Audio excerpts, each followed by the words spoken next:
your very last day on No Time to Die. What was that like? Very emotional, very and a lovely experience because I was able to share it with so many of the people I've worked with over the past 15, 16 years. Were there a lot of tears? It was hard not to be, kind of emotional about it. It was, I tried not to, but it's a big deal.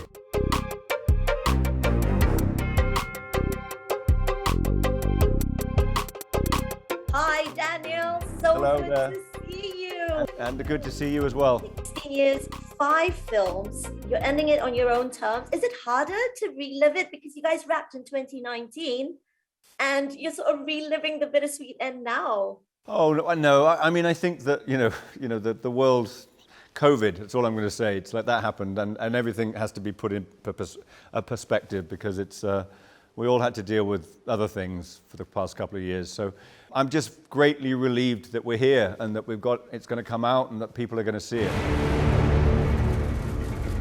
James, fate draws us back together. Now your enemy's my enemy. How did that happen? Well, you live long enough. Every time I tell my friends I'm going to interview you, they always say, he's my favorite Bond. He's brought humanity to it. He's brought vulnerability to it. Looking back though, Daniel, what do you think will define the Daniel Craig Bond era? I just hope that people, they stand up. I've got no ambition for it. It'd be nice to think people maybe watch them in the future, but I did my best. I kind of tried to give it, all I could. And it's each generation has their favorite Bond, and I hope that continues. I hope the next generation has their Bond, and people will look back with fondness. I want to talk about your first day on set. Do you remember what it was like walking on the first day of Casino Royale? I think I remember the first day. It's a little bit hazy. It was a fight sequence, and I have a couple of caps on these teeth here because I lost some teeth way back when, and I got them kicked out on the first day, and I was like, oh God! And then it made the papers, and it was a whole kind of thing that I lost teeth. But after that, there was so much to do. There was so much work to be done. It's a roller coaster from that point on.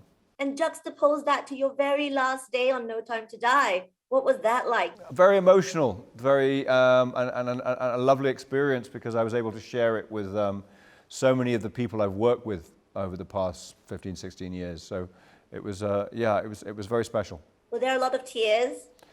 It was hard not to be, kind of emotional about it. I tried not to, but it's a big deal.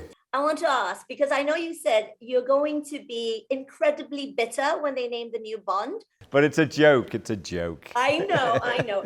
What I want to ask you is, what advice would you give? There's no advice except for just do the best job you can. Just be as good as you can be. Make it, I try to leave it in a good place. Try and leave it in a good place. Hopefully someone will come along and completely reinvent it. I remember you telling me when you punched Dave Bautista and broke his nose. I wanted to ask, what was your most painful stunt that you did, looking back of all these years of Bond? It's not the big ones that are painful. It's the silly small things that become painful. I lost the top of my finger on a door. That was really painful. That really stung. That's one. That's just one of many, but that's one I remember. But do you prefer to do the dramatic scenes versus the stunts then? No, I love doing it all. I love doing it all. That's what's so amazing about the job. I get to do both.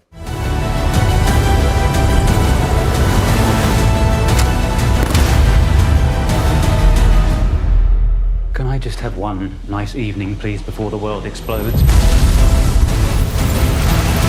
I love your pictures on the back. Thank you. Right.